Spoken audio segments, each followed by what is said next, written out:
कल से social media पर ये खबरें चल रही हैं कि नेशनल कॉन्फ्रेंस के एमपी यानी आगा सैयद रुहुल्लाह की बात करते हैं या उनकी तमाम पार्टी के लीडर्स यानी जो एमएलए हैं वो पार्टी को अलविदा कह सकते हैं। आपने देखा कि ये खबरें काफी देर से गर्दिश कर रही हैं कि एमपी आगा सैयद रुहुल्लाह जो हैं वो पार्टी को छोड़ सकते हैं, लेकिन क्या सच्चाई है इसके पीछे? क्या वो उस नेशनल कॉन्फ्रेंस को छोड़ सकते हैं जिस नेशनल कॉन्फ्रेंस की बात वो हर वक्त करते हैं?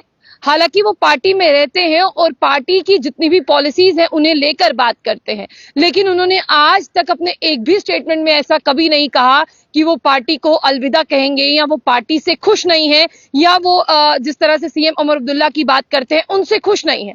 हालांकि उन्होंने ये चीज जरूर कही है कि मेरी सुनवाई नहीं है, यानी मेरी बात को तरजीह नहीं दी जा रही, मेरी बात को अहमियत नहीं दी जा रही। क्या उस अहमियत को हम सब लोग ऐसा समझ लें कि क्या वो पार्टी को अलविदा कर रहे हैं? ये खबर तब कल रात को ज्यादा बड़ी हो गई जब एक खबर वायरल होती है कि अप्रैल की 19 तारीख को, जो हाल ही में 2 दिन बाद है, उस दिन एमपी आगा सैयद रुहुल्लाह मेहदी ने जो है अपने घर पर, अपने रेजिडेंस पर एक मीटिंग बुलाई है।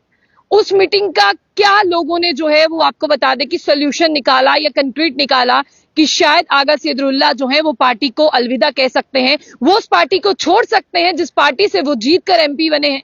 क्या आगा सैयद रुहुल्लाह उन्हें छोड़ सकते हैं? सीएम उमर अब्दुल्ला ने उन्हें एक बड़ी जिम्मेदारी दी है कि वो जाए पार्लियामेंट में जाकर जो है वो जम्मू कश्मीर की बात करें। लेकिन अब मैं आपको बता दूं कि इसके पीछे का सच क्या है।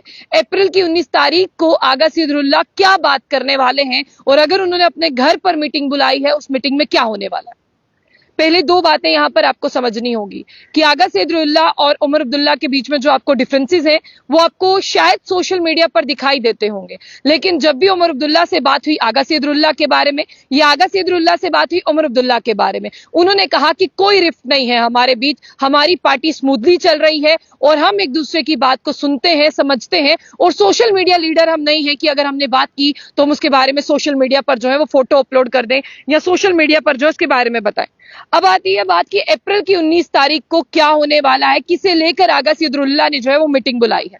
आप जानते हैं कि उमर अब्दुल्ला साहब ने 2 जगह से इलेक्शन लड़ा था, एक बड़गाम और एक गांदरबल, और लेकिन जब उन्हें यहां पर सीएम के तौर पर शपथ लेनी थी और उन्होंने जो है वो एक सीट छोड़ दी, उन्होंने बड़गाम की सीट को छोड़ दिया और उन्होंने गांदरबल की सीट को अपने पास बनाए रखा।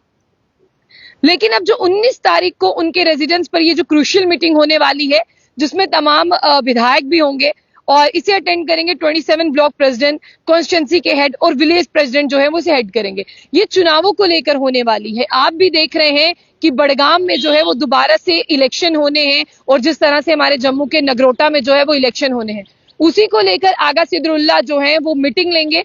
और बड़गाम की सीट जो है ना वो जरूरी है। वो क्यों जरूरी है? वो इसलिए भी जरूरी है कि अगर बड़गाम से पहले उमर अब्दुल्ला साहब इलेक्शन जीते थे तो बड़गाम की अगर हम बात करते हैं, आगा सैयद रुहुल्लाह जो है वो उनके साथ गए, हर कैंपेन में, हर रैली में वो उनके साथ वहां पर शामिल हुए।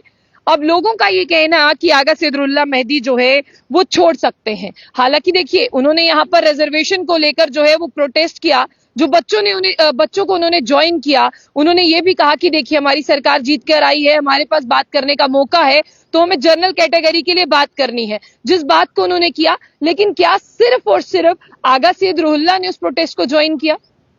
आगा सैयद रुहुल्लाह के साथ उसमें इल्तिजा मुफ्ती थी, वहीदुर रहमान परा थे, उमर अब्दुल्ला के दोनों बेटे थे और उसके बाद अब देखिए जो लोग कहते हैं ना कि सोशल मीडिया पर, देखिए उमर अब्दुल्ला के दोनों बेटों के बाद की अगर मैं बात करूं तो उमर अब्दुल्ला भी एक डेलीगेशन से मिले। उमर अब्दुल्ला ने इस बात को हाउस में भी उठाया कि हमारे पास वक्त है, वक्त रहते हमने जो मीटिंग बनाई है। जिस तरह से आप जानते हैं कि सकीना इत्तू जो है उस मीटिंग को लीड कर रही है, हेड कर रही थी, और सकीना इत्तू की बात करते हैं वो ही जो है उस जिस तरह से बात करते हैं मैं आपको ये भी बताने की कोशिश करूं, उन्हें ही वो रिपोर्ट जो है वो आगे सौंपनी भी है और उन्होंने जो कमेटी बनाई थी उसकी जो अहम मेंबर है वो कैबिनेट मंत्री सकीना इत्तू है। और सकीना इत्तू मैडम ने इसके ऊपर बात भी की। उसे लेकर आपने देखा कि SKICC की बात करते वो अलग अलग डेलीगेशन से भी मिल रही थी और आपने देखा कि इसे लेकर जो एक जजमेंट भी आई।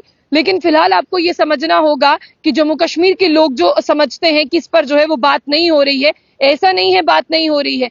खबरें और अफवाहें जो है वो गर्दिश करती रहती हैं। इन खबरों और अफवाहों के बीच की बात करें, जो रिफ्ट बताया जा रहा है नेशनल कॉन्फ्रेंस के बीच में, वो रिफ्ट उनके लीडर्स को देखने को नहीं मिलता। ये रिफ्ट जो है वो सिर्फ और सिर्फ सोशल मीडिया पर ही देखने को मिलता है।